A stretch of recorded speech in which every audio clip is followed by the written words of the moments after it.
Buckle up, Royal Cookies family, because just when you thought the Sussex legal circus couldn't get more chaotic, a judge has literally thrown in the towel and walked away from Prince Harry's case faster than Harry left his royal duties. I mean, seriously, what is it with people stepping down when Harry's involved? First the royal family, now the judiciary. Welcome back to Royal Cookies, where we serve up the juiciest royal gossip with a side of heart-wrenching humanity. Please remember to subscribe and click on the notifications bell icon, so you will be notified whenever we upload new cookies about the British royal family. Before we dive into this absolute masterclass in legal awkwardness, smash that subscribe button like you're Harry smashing his way through the British legal system, relentlessly and with questionable strategy. So here's the tea, served piping hot with a biscuit of bewilderment. Senior Costs Judge Jason Rowley has stepped down from overseeing the money side of Harry's massive win against Mirror Group newspapers. And no, it wasn't because he got tired of dealing with royal drama. Though honestly, who could blame him?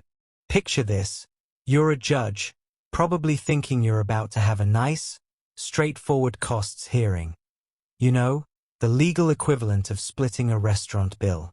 Then boom, you realize you literally helped design the insurance policy that's paying for nearly half of Prince Harry's legal expenses.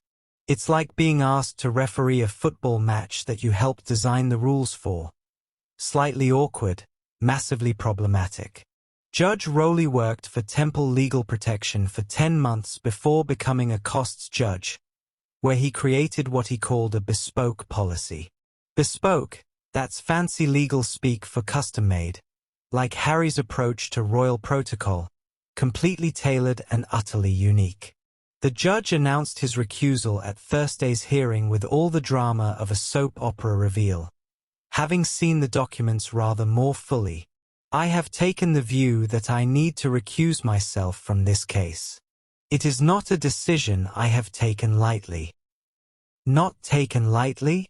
Mate, this is heavier than the crown jewels. The judge basically said, I might know too much about how this insurance thing works, and that's not fair to anyone. It's like being the friend who knows both sides of a breakup story. You can't exactly be Switzerland when you've got all the WhatsApp screenshots. But here's the kicker, and this shows some serious judicial integrity. Neither side raised this as an issue. The judge spotted this potential conflict himself. That's like Harry voluntarily admitting he might have said something controversial. It just doesn't happen often. But when it does, you've got to respect the honesty. Let's rewind to December 2023, when Harry scored what looked like the legal equivalent of scoring the winning goal at Wembley.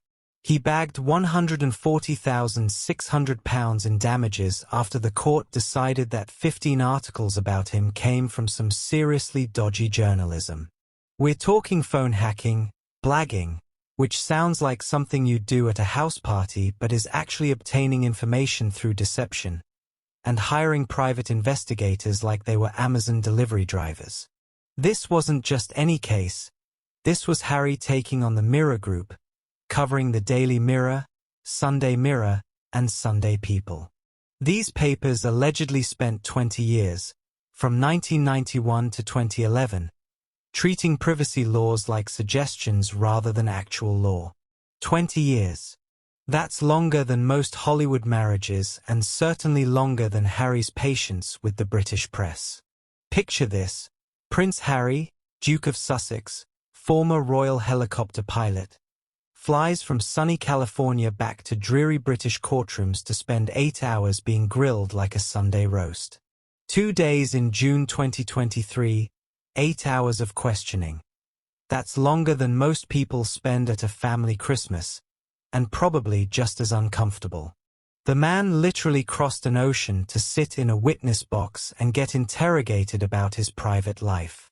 That's commitment to the cause, or as some might say, expensive therapy conducted in public with barristers instead of therapists. Here's where it gets juicy and expensive. In February 2024, Mirror Group newspapers didn't just say, "Oops, our bad," and move on. Oh no, they agreed to pay substantial additional damages and cover all of Harry's legal costs. We're talking an interim payment of £400,000 just to start with. £400,000. That's more than most people's mortgages. And it's just the opening bid. It's like going to a restaurant, ordering the most expensive item on the menu, then finding out the restaurant is also paying for your Uber home, your babysitter, and next week's grocery shopping. Now here's where Judge Rowley's conflict comes in. That bespoke Temple legal protection policy he designed? It covers about 40% of Harry's costs in this case. 40%. That's like being the chef who created the recipe for the cake you're now being asked to judge in a baking competition. Slightly problematic. The judge was refreshingly honest. I am concerned that I may have knowledge of how this is done that is not before the parties. It seems to me obvious that the risk is there. Translation: I know too much about the secret sauce, and that's not fair to anyone involved. But wait, there's more. Because apparently, one major legal battle wasn't enough for our globe-trotting Duke. Harry's also taking on Associated Newspapers Limited, that's the Daily Mail's publisher, alongside some pretty heavyweight co-claimants. We're talking Elizabeth Hurley and Sir Elton John. They're alleging phone tapping and obtaining private records through deception. It's the same playbook, different newspaper. Harry's basically working his way through British media like he's collecting Pokemon cards. Gotta sue 'em all. Last week brought another plot twist worthy of a Netflix series. Mr. Justice Fancourt ruled that Harry's legal team must disclose documents about alleged payments for evidence. The judge said there was a real prospect this could affect witness credibility at trial. Payments for evidence? This is getting more complex than the royal line of succession. It's like Harry's legal strategy is being written by the same people who created the plot for Inception.